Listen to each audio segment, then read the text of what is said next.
ओम शांति। आज 29 नवंबर 2021 के बाबा के मधुर महावाक्य सुनेंगे। और आज की मुरली में बाबा कहे, बाबा बच्चों को हमेशा चार्ट रखने की श्रीमत क्यों देते हैं? क्योंकि बाबा कहे चार्ट रखेंगे तो सारे दिन के कर्मों पर अटेंशन जाएगा। अगर छोटी मोटी भूलें होती है तो जरूर है उस भूलों का भी दंड भोगना पड़ेगा। अब बाबा कहे कयामत का समय नजदीक आ रहा है, तो बच्चों को अपने सारे पिछले कर्मों के हिसाब किताब को भी योग बल से चुकता करना है। इसीलिए बाबा कहे बच्चे और किसी का डर न हो, लेकिन बाप का डर जरूर रखो, क्योंकि बाप के साथ धर्मराज भी है। और संगम का हिसाब भी याद रखना है, 1 का 100 गुना। अगर एक गलती करते हैं तो उसका 100 गुना हिसाब बन जाता है। तो बाबा कहे अपने कर्मों के ऊपर विशेष ध्यान दो, नहीं तो सजाएं बहुत खानी पड़ेगी। सुनते हैं बाबा के मधुर महावाक्य। ओम शांति। मीठे बच्चे, दुनिया में भल और किसी का डर नहीं रखो, लेकिन इस बाप का डर जरूर रखो। डर रखना माना पाप कर्मों से बचे रहना। आज की मुरली से प्रश्न है, बाबा हर एक बच्चे को अपनी जांच करने यानी चार्ट रखने की श्रीमत क्यों देते हैं? उत्तर है, क्योंकि ईश्वरीय कायदे बड़े कड़े हैं। अगर ब्राह्मण बनकर छोटी मोटी भूलें होती तो बहुत कड़ी सजा खानी पड़ेगी। इसलिए बाबा कहते अपनी जांच रखो। अगर कोई भी पुराना हिसाब किताब रह गया तो मानी और मोचरा खाना पड़ेगा। अब कयामत का समय बहुत नजदीक है, इसलिए अपने सब हिसाब किताब योग बल से चुकता करो। ओम शांति। बाप की याद में तो बच्चे आप ही रहते हैं, घड़ी घड़ी कहने की भी दरकार नहीं रहती। बाप का डायरेक्शन है कि चलते फिरते उठते बैठते बाप को याद करो। तो रावण जिसने तुमको पतित बना दिया है, उन पर जीत पालेंगे। तुमको कोई हथियार आदि नहीं देते, सिर्फ योग बल से तुम रावण पर जीत पाते हो। जीत पानी है जरूर, और संगम पर ही पाते हो। जबकि रावण राज्य खत्म हो, राम राज्य की स्थापना होनी है। बाप हिंसा तो कभी सिखला ना सके।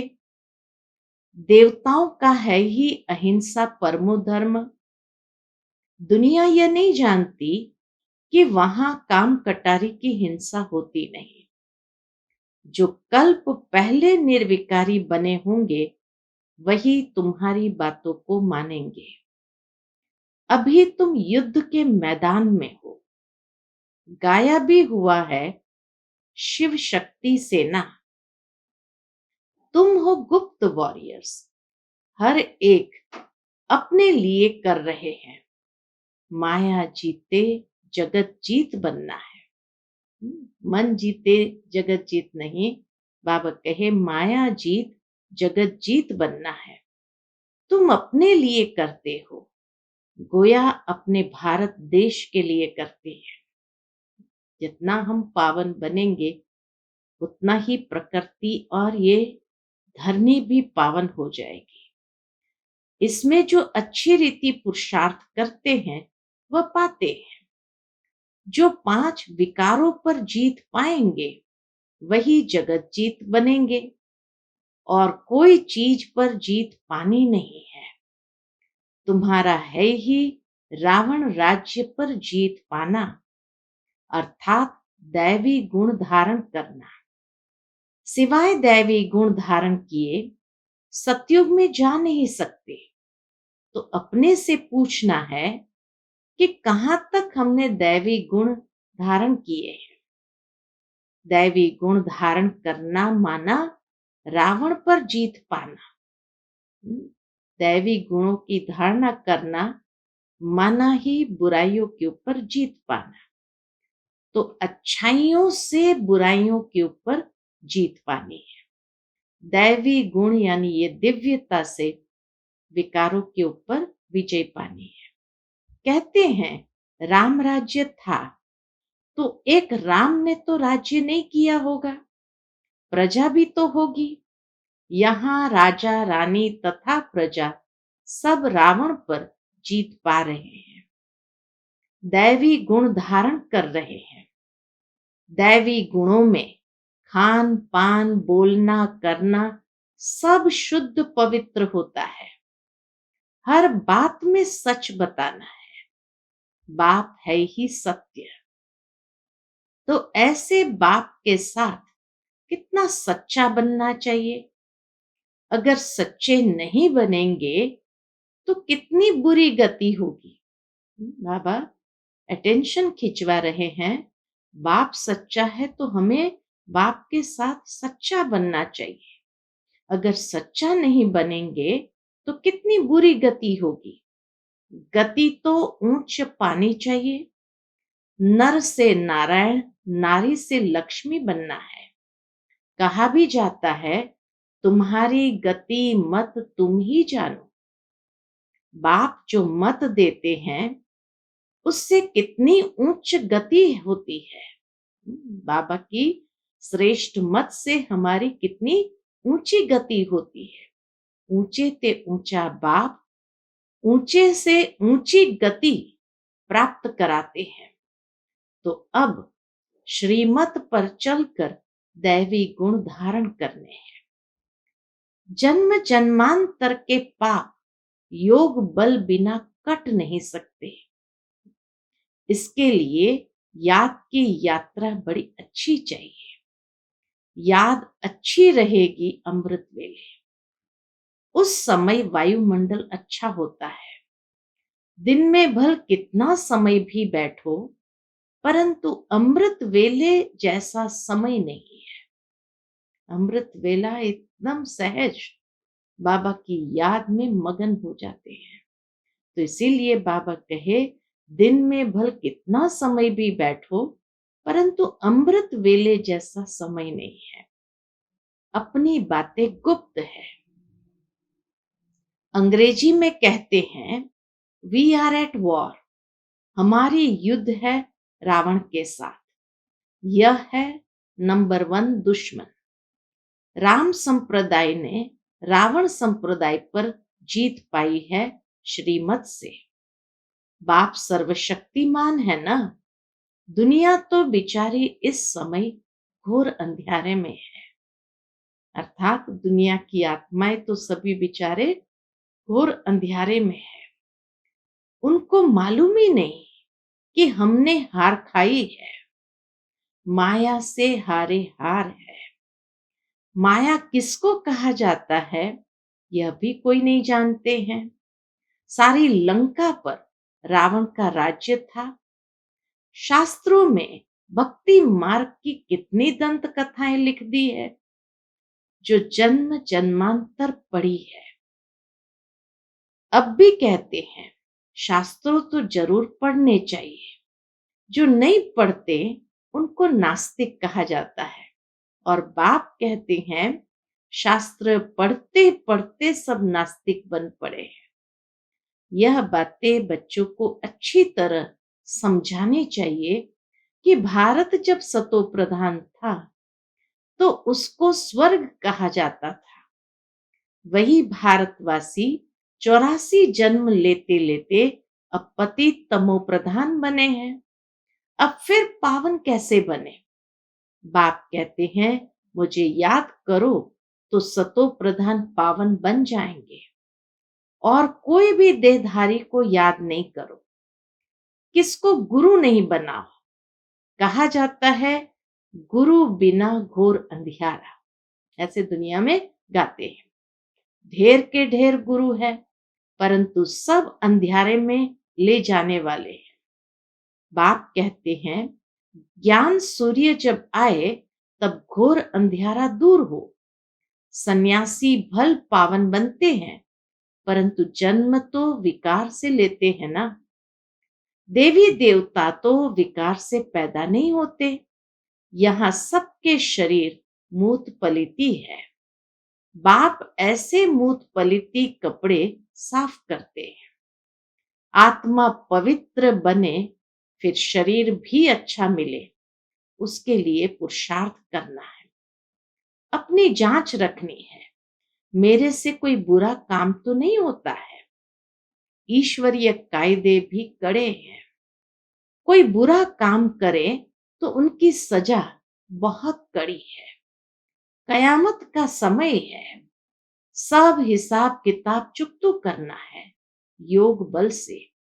अगर चुकतू नहीं किया तो मोचरा खाना पड़ेगा, सजाएं खानी पड़ेगी। फिर कहा भी जाता है, मोचरा और मानी। सिंधी में मानी रोटी को कहा जाता है। तो बाबा कहे रोटी यानी कुछ प्राप्ति जरूर होती है, लेकिन सजा खाने के बाद वो प्राप्ति भी क्या प्राप्ति है। मानी तो रोटी को कहा जाता है। तो मानी तो सबको मिलनी है।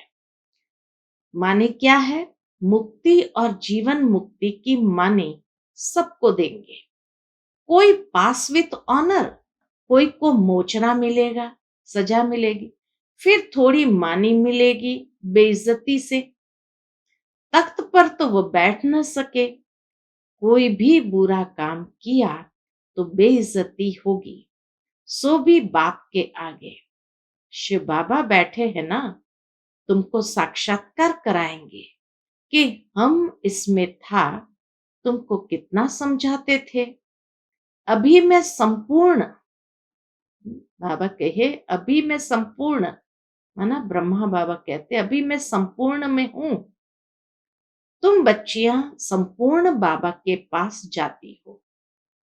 फ्रांस में जब वतन में जाते हैं भोग लेकर के, तो संपूर्ण बाबा के पास जाती हो। उस द्वारा शिव बाबा डायरेक्शन आदि देते हैं ना।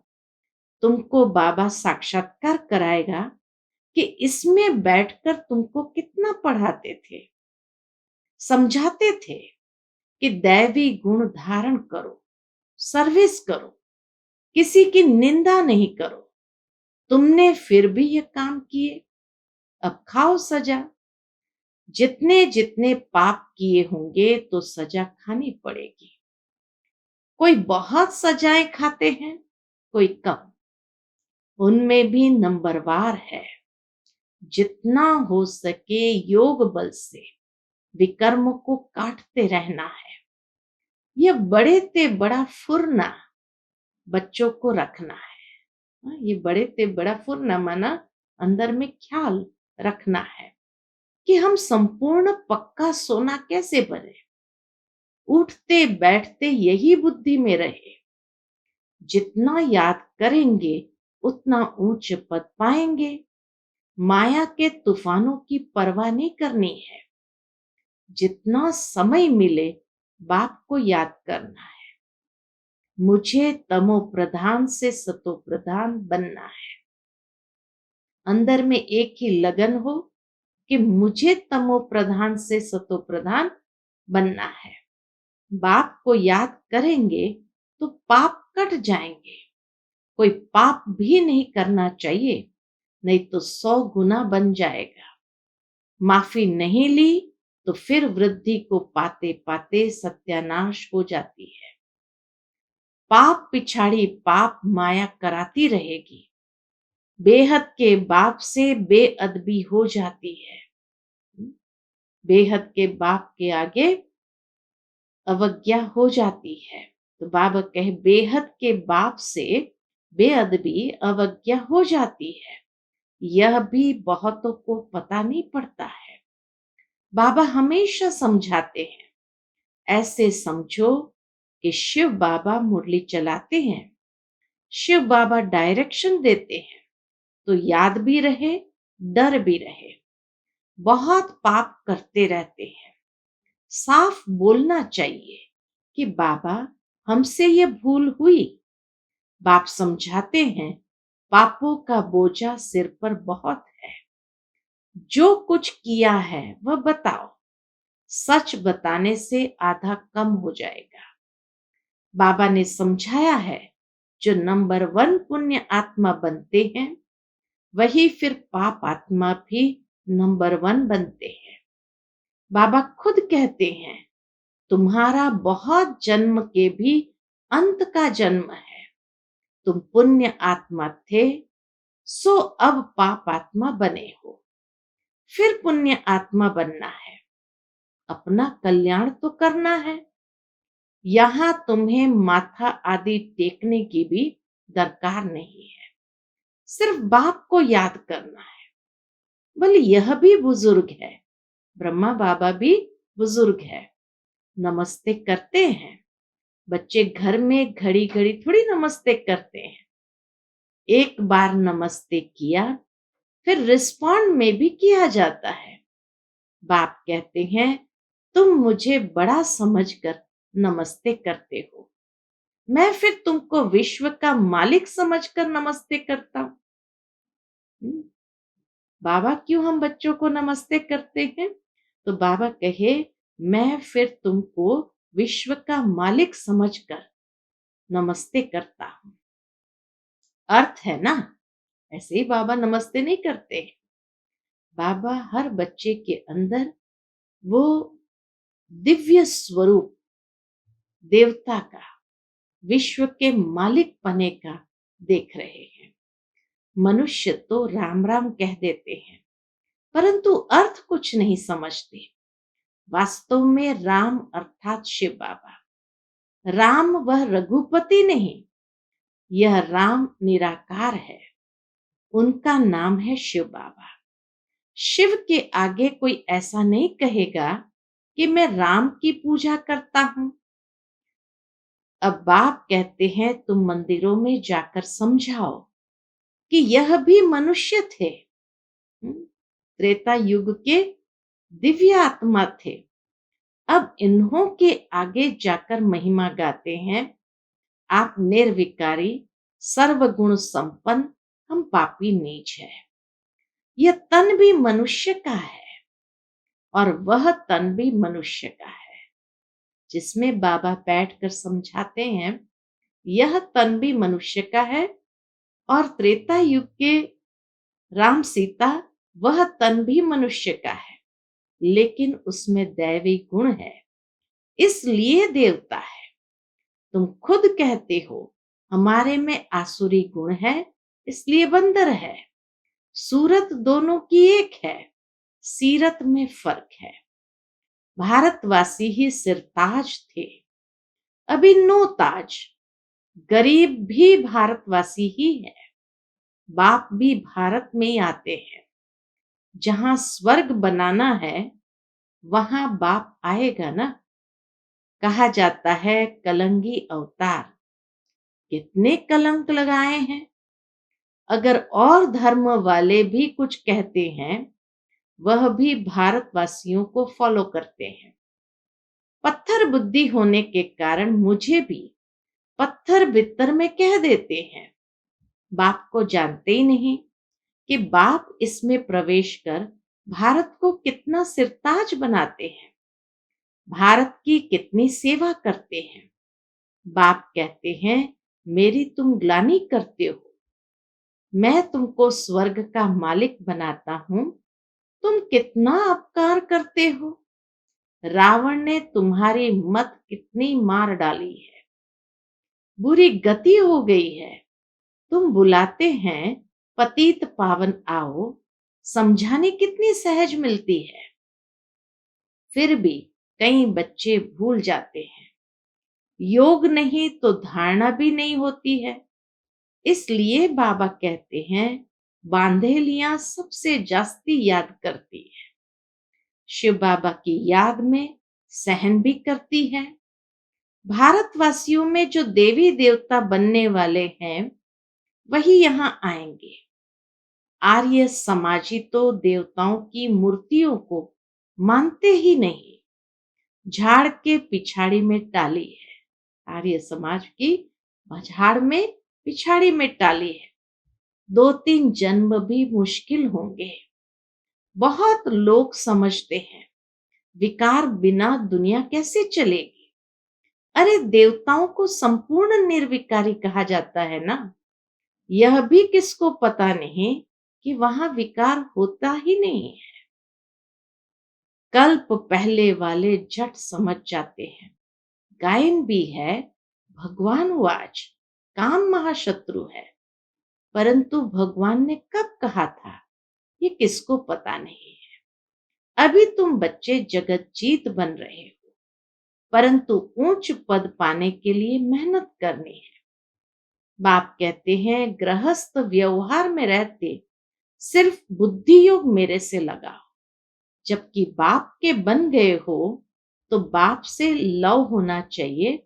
बाकी औरों के साथ काम निकालने के लिए प्यार रखना है। बहुत अटैचमेंट वाला नहीं, स्नेह रखना है। बुद्धि में यह ख्याल रखना है कि विचारों को स्वर्गवासी कैसे बनाए। सच्ची यात्रा पर चलने की युक्ति बताए। वह है जिस्मानी यात्रा जो जन्म जन्मांतर करते आए हैं। यह एक की याद की यात्रा है। शिव बाबा के एक की याद की यात्रा है। अभी हमारे 84 जन्म पूरे हुए, फिर सतयुग की हिस्ट्री रिपीट होनी है। पतित तो घर जा नहीं सकते। पावन बनने के लिए पतित पावन बाप चाहिए। बल सन्यासी पावन बनते हैं, परंतु वापस जा नहीं सकते। सबको ले जाने वाला बाप ही है। बाप आकर सबको रावण से छुड़ाए मुक्त कर देते हैं। सतयुग में दुख देने वाली कोई चीज होती नहीं। नाम ही है सुख धाम, यह है दुख धाम। वह क्षीर सागर, यह है विषय सागर। अभी तुम जानते हो स्वर्ग में कितने सुख आराम से रहते हैं। क्षीर सागर से निकल विषय सागर में कैसे आते हैं, ये कोई नहीं जानते। बाप समझाते हैं श्रीमत पर चलना है, फिर जवाबदार वह है। जब हम श्रीमत पर चलते तो जवाबदार बाबा है। श्रीमत कहती है हाँ बल जाओ, बच्चों को संभालो, उनको भू भू करते रहो, तो कुछ न कुछ कल्याण हो जाएगा। स्वर्ग में तो आ जाएंगे। बाप आकर स्वर्गवासी से बाप आकर नरकवासी से स्वर्गवासी बनाते हैं 21 जन्मों के लिए। यह भी तुम्हारी बुद्धि में है। मनुष्य तो कुछ भी नहीं जानते। यह भी पहले कुछ नहीं जानते थे। जैसे इनके 84 जन्म की कहानी है ततत्वन। बाबा के जैसे इनके 84 जन्म की कहानी है ततत्व, वैसे ही तुम्हारी है ततत्वम। यह भी राजयोग सीख रहे हैं। ब्रह्मा बाबा भी राजयोग सीख रहे हैं। तुम हो राज ऋषि, वह है हठयोग ऋषि। तुम गृहस्थ व्यवहार में रहकर राजाई प्राप्त कर रहे हो। तुम सब शरणागति होने आए हो ना। अब समझते हैं हम तो स्वर्ग में बैठे हैं। बाबा कहे अब समझते हैं हम तो स्वर्ग में बैठे हैं, दुनिया में है माया का पौं। बाबा के पास कितनी सुख शांति में हम सभी सेफ बैठे हैं। दुनिया में तो माया का पौंप है। जब तक नरक का विनाश न हो तब तक स्वर्ग कैसे हो सकता है। मायावी पुरुष उसको ही स्वर्ग समझ बैठे हैं। बाबा को नई दुनिया स्थापन करने में कितनी मेहनत लगती है। पूरे नरकवासी है, स्वर्गवासी बनते ही नहीं है। बाप कितना प्यार से समझाते हैं। अच्छा मीठे मीठे बच्चों, रावण पर जीत पाने से ही तुम जगत जीत बनेंगे। उसके लिए पूरा पुरुषार्थ करना है। अच्छा मीठे मीठे सिकिलदे बच्चों प्रति माता पिता बाप दादा का याद प्यार और गुड मॉर्निंग। रूहानी बाप की रूहानी बच्चों को नमस्ते। हम सब रूहानी बच्चों की रूहानी माता पिता बाप दादा को याद प्यार गुड मॉर्निंग और नमस्ते। नमस्ते। शुक्रिया बाबा, शुक्रिया। आज की मुरली से धारणा के लिए मुख्य सार है। पहली पॉइंट, ऐसा कोई काम नहीं करना है जो बेइज्जती हो, सजाएं खानी पड़े, माया के तूफानों की परवाह न कर जितना समय मिले बाप को याद करना है। एक बाप से सच्चा सच्चा लव रखना है। दूसरी पॉइंट, अपनी उच्च गति बनाने के लिए सच्चे बाप से सच्चा रहना है, कोई भी बात छिपानी नहीं है। आज का बाबा का मधुर वरदान है, याद के मंत्र द्वारा संकल्प और कर्म में अविनाशी सिद्धि प्राप्त करने वाले सिद्धि स्वरूप भव। याद के मंत्र द्वारा संकल्प और कर्म में अविनाशी सिद्धि प्राप्त करने वाले सिद्धि स्वरूप भव। आप बच्चे ऑलमाइटी गवर्नमेंट के मैसेंजर हो, इसलिए कोई से भी डिस्कस करने में अपना माइंड डिस्टर्ब नहीं करना। याद का मंत्र यूज करना, जैसे कोई वाणी से या अन्य किसी तरीके से वश नहीं होते हैं तो मंत्र जंत्र करते हैं। आपके पास आत्मिक दृष्टि का नेत्र और मन मना भाव का मंत्र है, जिससे अपने संकल्पों को सिद्ध कर सिद्धि स्वरूप बन सकते हो। आज का स्लोगन है, एक्शन कॉन्शियस के बजाय सोल कॉन्शियस बनो। एक्शन कॉन्शियस के बजाय सोल कॉन्शियस बनो। अच्छा, ओम शांति।